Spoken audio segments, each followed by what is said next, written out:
Kalau kamu merasa udah rajin bersyukur, tapi hidup masih gitu-gitu aja. Jangan-jangan cara bersyukur kamu yang salah. Banyak orang nggak sadar kalau mereka sebenarnya cuma merasa bersyukur, padahal yang mereka lakukan malah bikin rezekinya mampet. Dan ini bukan cuma soal percaya atau nggak percaya hal-hal spiritual, tapi ada logika dan psikologinya yang bisa dijelasin.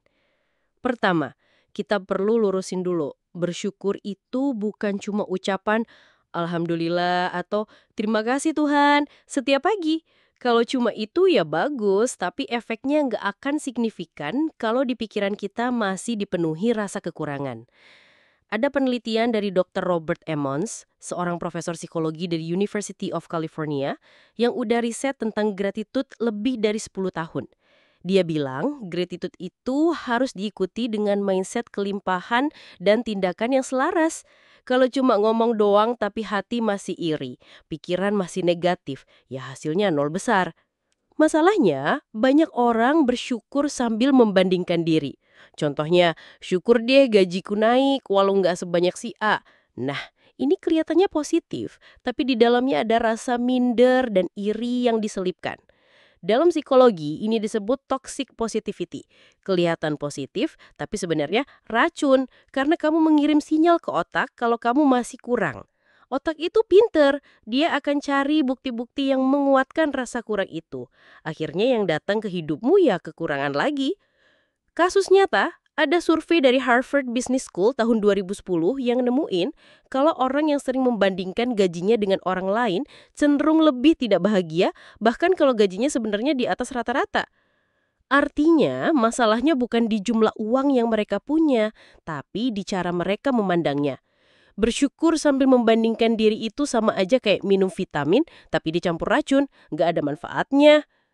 Yang kedua, salah kaprah soal bersyukur adalah menjadikannya alasan untuk nggak berkembang.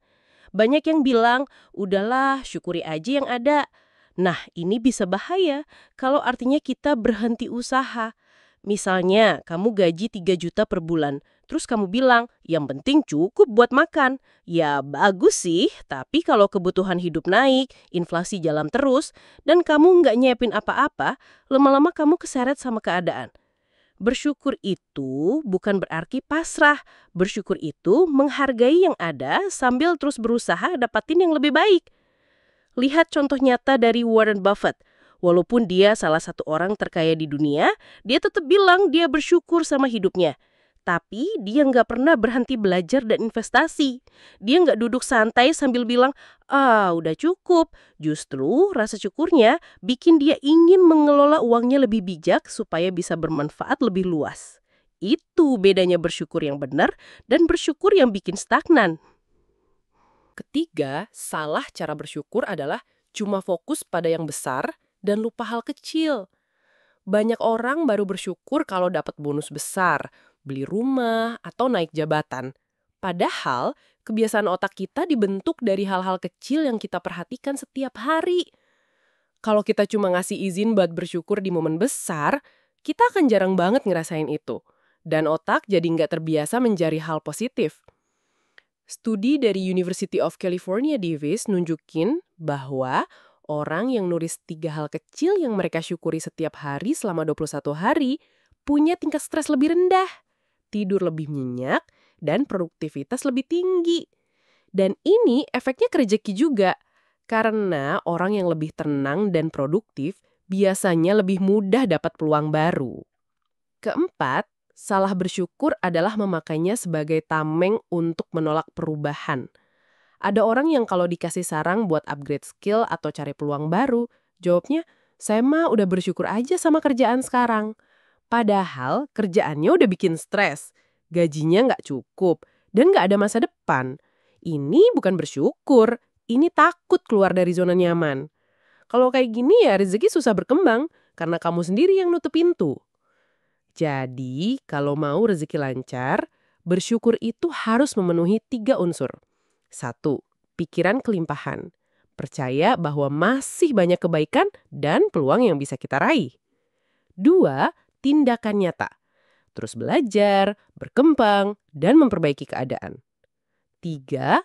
Memberi dan berbagi. biar rezeki nggak mampet di kita aja. Ingat, bersyukur yang benar itu bukan cuma soal hati adem, tapi juga bikin pikiran terbuka, tenaga tergerak, dan peluang datang. Kalau salah cara, justru bisa bikin kita diem di tempat. Mulai hari ini, perhatikan cara kamu bersyukur. Apakah cuma diucapkan di bibir? Atau benar-benar dijalanin sampai ke tindakan? Kesimpulannya, bersyukur itu memang kunci rezeki. Tapi kuncinya harus dipakai di pintu yang benar. Kalau cuma diucapkan tanpa diiringi tindakan dan pikiran yang tepat, ya sama aja kayak punya kunci tapi nggak pernah dipakai buka pintu. Ubah cara bersyukurmu. Stop membandingkan, jangan jadikan alasan untuk berhenti berkembang, hargai hal-hal kecil, biasakan memberi, dan jangan takut berubah. Dengan begitu, rezekimu nggak cuma lancar, tapi juga berkah dan bermanfaat buat banyak orang.